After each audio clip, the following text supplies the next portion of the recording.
We are back with powerful book review right now. We're going to talk about this amazing book, Power versus Force. So let's go through these notes and let's learn.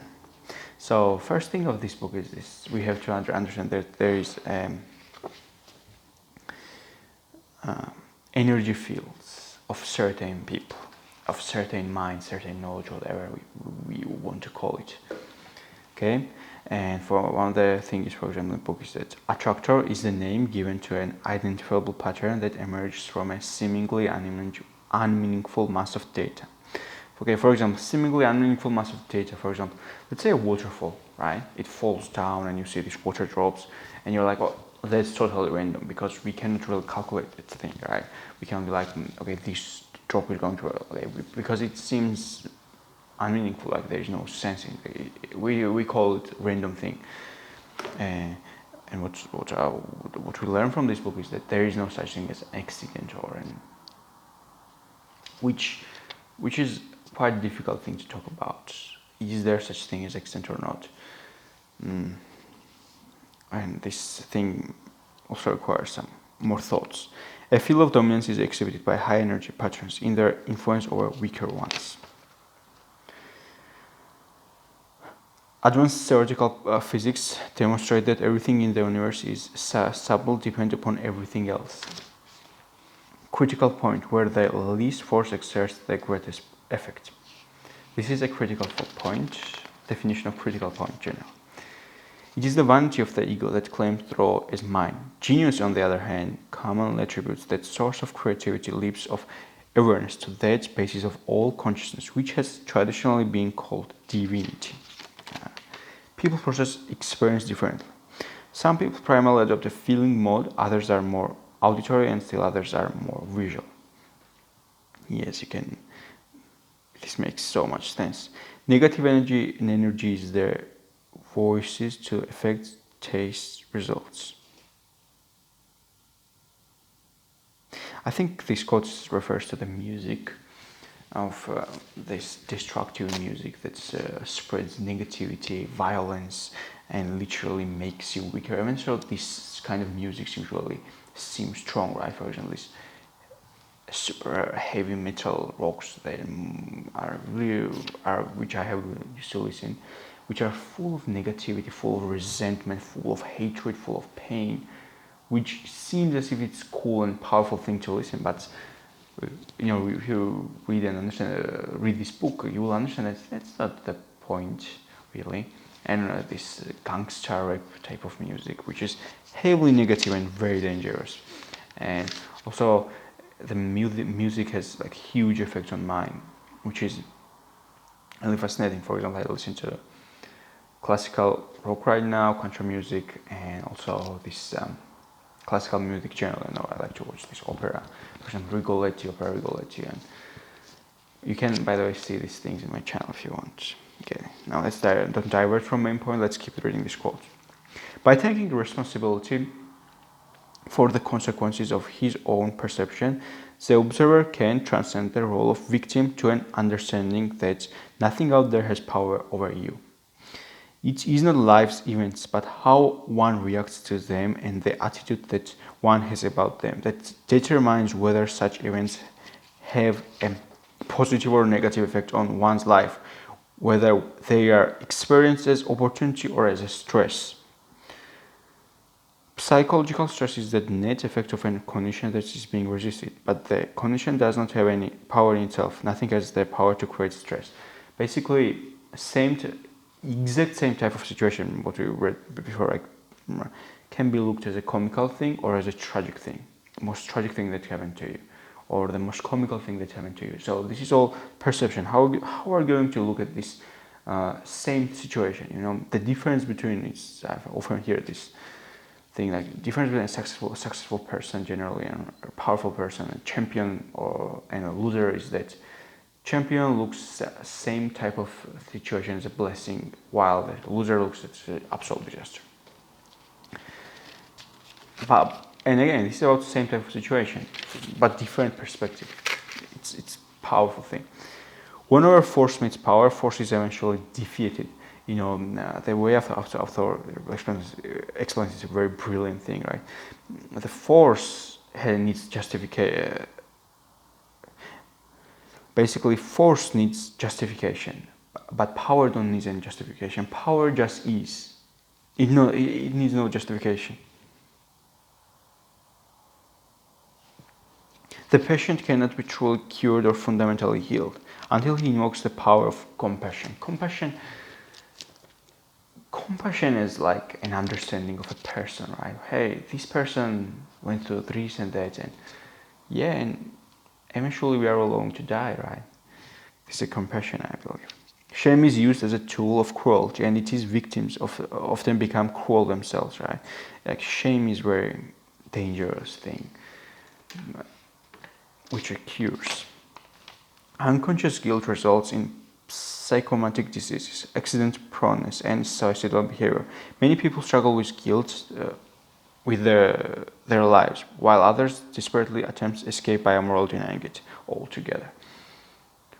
And guilt provokes rage. It's the side note I have made there, because just what's the most useless thing in life? It's guilt. Well, what you can do, the reason you have already referred to it as guilt. It's in the past. What you can do about it, there is no point, and let it go. Whatever happened to you had meaning. This thing may not be true, but this serves you, rather than thinking it.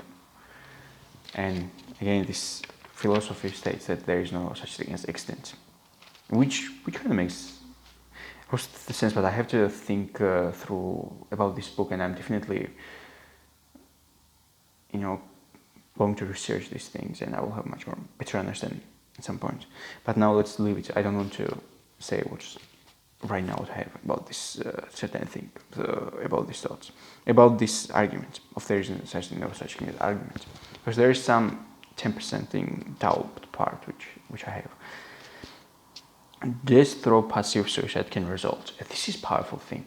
Suicide is not just kind of ending your life. I have even wrote a 20-page philosophical work about this thing in Georgian language. And in that book, basically, I explain that there is this person that wants to commit suicide. And basically, where I take my philosophical work there is that suicide is not just something that you just come in and your physical body, but suicide is when you get drunk. Suicide is when you do something that really has destructive behavior, destructive consequences in your life. This is also suicide, but this is not an obvious one. This is not just occurs like that. When you drink excessively, when you smoke excessively, when you do all these things, they are suicide. They are destructive behaviors. When you attach to yourself to destructive type of people, people that have low energy patterns, right? This is also suicide. You are a byproduct of your environment. Habitual losers and those chronic gamblers who accept failure as a part of their lifestyle in loss of jobs, friends, family, and opportunity, as well as money and health. And by the way, as if this is your destiny, right, to be a loser or whatever. Don't accept that thing. Don't accept failure as part of your life. It's not. Well, it's not. Just you have to try more than enough, and you have to understand this book whether if you're a type of person that thinks that failure is a part of your life. Failure is your lifestyle. Actually, failure will occur, but it's not who you are as a human being. Difference between the winner and the loser sometimes is just one more bloody step. One more. Winner is a person that keeps going where the loser just stops and gives up. And this is the way it is. Anger can lead to either constructive or destructive action. From what we have already talked, it may seem to you that the anger is super destructive thing. Anger also should be super destructive thing, but no. Anger sometimes, getting angry toward the problem, toward the cause of problem, and purely being determined to fix it, to change it, to update it, or rewrite it. It's a powerful thing, but you should not get angry in a destructive way. That will I mean, destructive way it will be like, just what most people like shout and scream against each other. I've tried. Everybody has that kind of experience, right? I personally have. It sucked. I don't even want to have the same type of experience. It sucks, and it drains you out of energy, which also sucks. Anger leads easily to hatred, which has an erosive effect on all areas of a person's life. Right? We have the Count of Monte Cristo's review, and also on this channel, and I was quite furious. I remember when I was talking in the book review, because that book shows the destructiveness and destructive nature of anger. Now, the destructive nature of vengeance. It's not worth it. Hatred, vengeance, it's not worth it. It's just not worth it. It's destructive. And read that book, by the way. It's a great book. The whole problem of Janelle is in one of pride, right? Pride is below, basically. I don't want to touch this 200 levels, but like minimum requirement for starting is like 200 level, but like pride is below 200 because it's resistant, right? You will resist there certain things because you're like, well, because of pride. Which does not paint, and this is interesting. That which does not paint is liable to break. It's not most powerful or most intelligent that survives, as Charles Darwin says, right?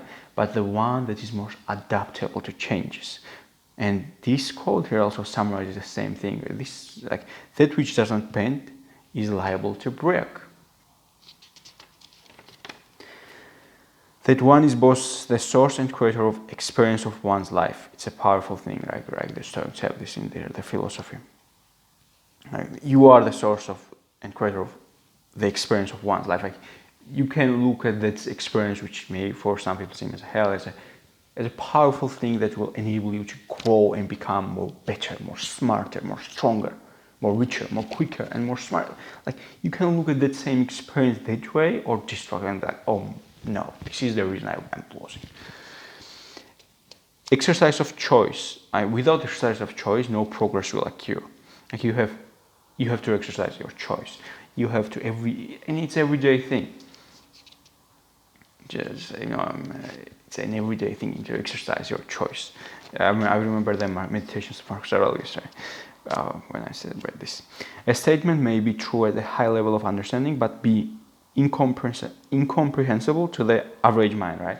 This is where we see these people committing these atrocious crimes in the name of religion, where most religions preach about love, but people again destroy it, divert it, and we can see in the book that how religions that start on a high level pattern go below and low and low because people simply crush it and use it on their own way to justify their own behavior, destructive behavior, or their own crimes in the name of God. What we think about good or bad is subjective. Everything is subjective. The world is colorless. We give colors. This is white thing. We gave these two things. Everything is subjective. Always ask first. I may ask this question because you may don't be ready for an answer. And when, for example, as people ask about religion stuff, they get pissed off. And by the way, in this book, what is mentioned, which nobody has, which powerfully touches personally to me and deeply, is the fact of when you feel when you feel spiritually scammed, which is one of the worst possible scams, disaster that can happen to you, as the author refers to it and explains it in the book. When you feel spiritually scammed, this is what I experienced personally, which also deeply touched me, personal level. Because regardless of what you think, you feel spiritually scammed. This is a horrible thing. As an author explains it in a great way, and how interesting this was from my look how I'm dealing with this spiritual scam that I've experienced. It's insanely powerful experience of mine, which I can look at as a destructive way, or which I can look at the way I'm looking at it right now. Oh yes, it's a cool thing. Let's look at this thing. Let's overwrite this thing.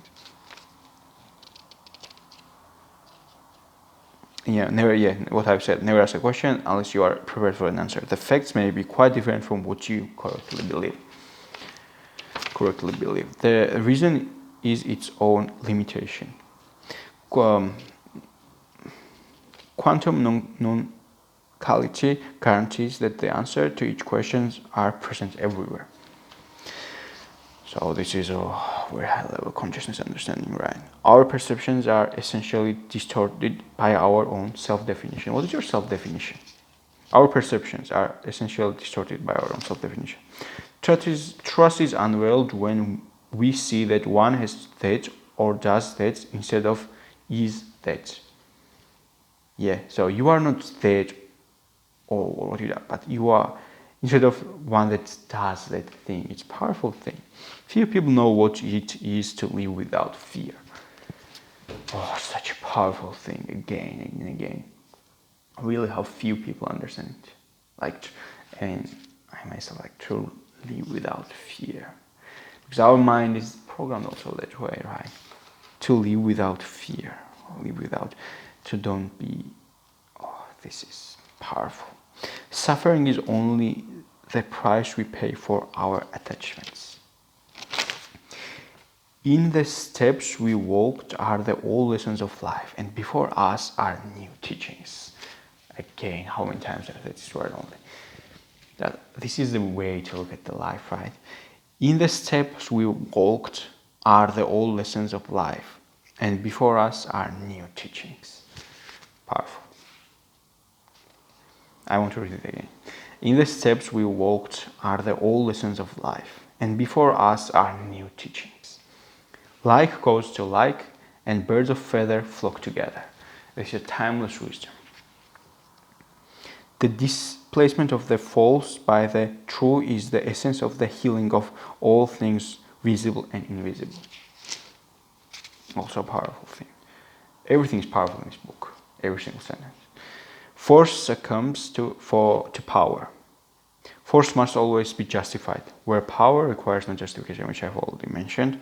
What we see is visible, manifested of the what we see is visible, is a manifestation of the invisible. A symbol can marshal great power because of the principle that already resides within our consciousness. Meaning is so important that when life loses meaning, so is it commonly occurs. Ensues, okay. Commonly ensues or occurs, okay. When life loses meaning, we first go into depression. When life becomes sufficiently meaningless, we leave it altogether. This is how powerful meaning is. People are willing to die for the meaning. Like people are willing to die for the flag. Because the flag is not just something, it has the meaning. Men are willing to die for that. Millions of people are just, not much men, but people were literally willing to die for that symbol. Meaning has that much power. Not the thing itself, but the meaning you give it to.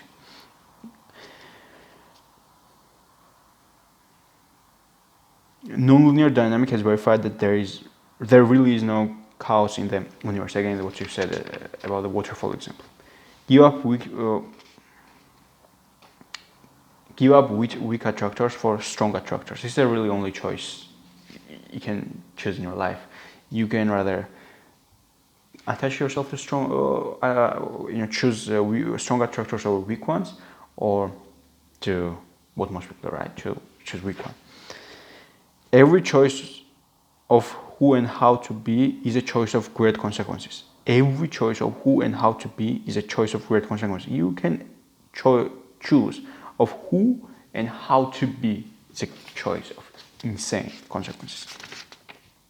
The pen is indeed mightier than the sword, for power originates from the mind, where force is rooted in the material world. Again, this thing also can be debated. Like in short term, we see that the sword is more powerful, the weapon. But in long term, which one is more powerful? I mean, for example, the Christianity was chased, and Christians were chased in the early stages. But in long term, we see that Christianity became the world dominant religion. And it had its own golden age and stuff, right? So Romans tried to deal with Christianity by force, which made it even more powerful.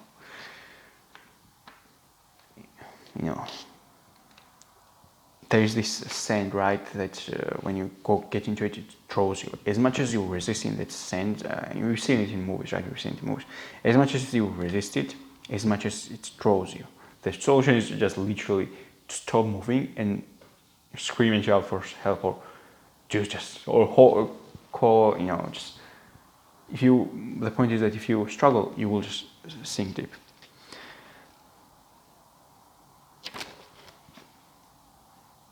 The ultimate, not only will sink deeper, you will sink like faster.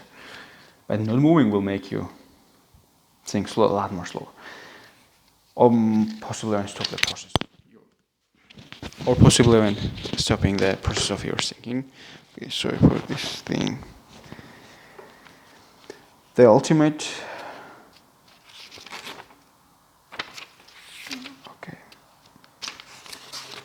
The ultimate choice really is whether to align with high energy attractor field or a low energy field, which we already said. Support the solution instead of attacking the supposed causes. This is insanely powerful thing again. Support the solution, okay? Not attack the solution. Support is said on purpose. Support, which means to support the solution, to support the long-term solution instead of attacking the supposed cause. For example, cause is what? For example, let's say a drug or etc. But what's the cause of it? Because you feel lonely, because you are surrounded by assholes in your life. Right? Freud has this powerful saying, right? Before you decide that you have, there's a reason Freud said this, right? Before you tell yourself that, yes, I'm done, I have depression, blah, blah, blah, check your environment and make sure you are not surrounded by assholes. This is what Freud said, if I believe it correctly, if I'm quoting correctly, right? But you get the point. So this is a powerful thing. So maybe these people that are drug addicts have experienced these traumatic things, and that's why, okay, in your life, look at it, there is this destructive behavior which will attacking the supposed cause won't fix nothing. Support the solution. Okay, I don't want to go too personal in this conversation right now. That's why I'm struggling to bring the examples. So just have it in your mind. Okay, support the solution instead of attacking the supposed causes. Okay, this is a powerful thing. Timeless wisdom. Stop trying to use force. The great become legendary when they teach by example. It is not what they have nor what they do, but what they have become that inspires all of mankind, and that's what we honor in them. It is not what they have nor what they do, but what they have became that inspires all of mankind, and that's what we honor in them, right? For example, people that lose a lot of weight, or people are super weak and go in super shape. These kind of things. And the reason I'm using the sport is because it's more obvious example, right? The reason we respect these athletes and extra is because what they have became, what they have overcame to become what they are today. This is what we consider legendary as human beings. This is what we respect as human beings today. Yes, what we've said is like men are willing to die for what they symbolize. Men are willing to die for a symbol, for meaning. For meaning, flag, for example, this is meaning. Men are willing to die and fight for it.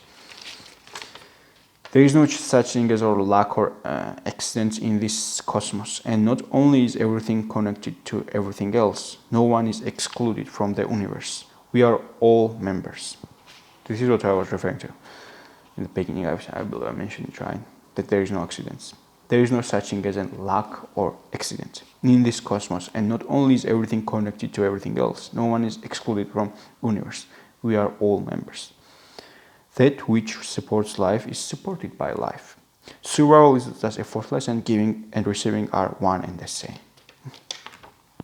Do what you like to do, and do it the very best of your ability. Also, this is the definition of genius. But also what author, very powerful thing author mentioned in the book, and I haven't written it down here, is that most societies at best are indifferent toward geniuses. And we use lesser cases, the society just hates its own geniuses. Society just despises its own genius and destroys them. Which is again one of the powerful things mentioned in the book. True success in lives and supports the spirit. Yeah, this is greatest definition of the success so far. True success in lives and supports the spirit. Power of the spirit mentioned in made a lot of different ways. For example, Miyamoto Musashi calls it as a spirit of winning. We all know people for whom just a bit of success is corrupting, who become arrogant, officious and controlling when giving even a small taste of authority. By the same token, we all know people of much greater authority who are cordial, sensitive and caring. Yes, this is also so true. I remember so many people right now that become arrogant and stuff. But at the same time, when people remember people that have insane amount of success, for example, people like Warren Buffett, Charlie Munger, and how humble they are, it's mind-blowing. And to put at the other side the people that are proud of, arrogant and officious and controlling. Small taste of authority, right? True success originates within, independent of external circumstances. Powerful. True success originates from within, independent of external circumstances. It is not life's events, but one's reaction to them that activates the symptoms of stress. Again, what we already covered, right? How are you going to perceive these things? How are you going to look at this experience? Same situations may be tragic or comic, what I already mentioned. Our attitudes stem from our positions, and our positions has to do with motive and context.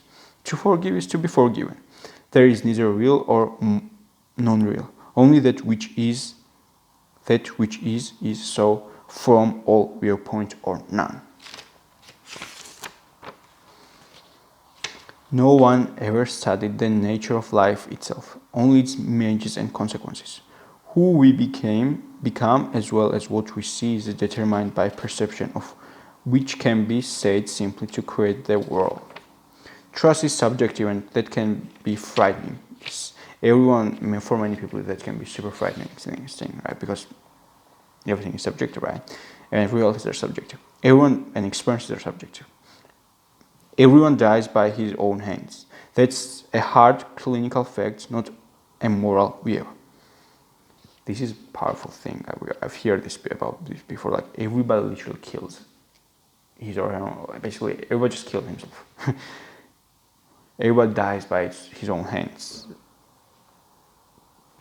Because the circumstances you've put yourself in. To the murderer, the killing of the victim is a justifiable exception, right? This is referred to, for example, the punishment when in some countries, like in some states, and people punish the social killers by killing them, which may not be the best solution, right? How are you better than the person? Because in his mind, that killing what he committed was also justifiable.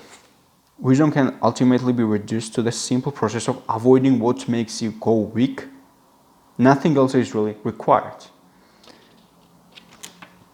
Wisdom can ultimately be reduced to the simple process of avoiding what makes you go weak. Nothing else is really required. Most common and insidious addiction is denial. Okay, this is at the end. If you are watched this video so far and if you have not subscribed to this channel and don't forget to like the video. See you.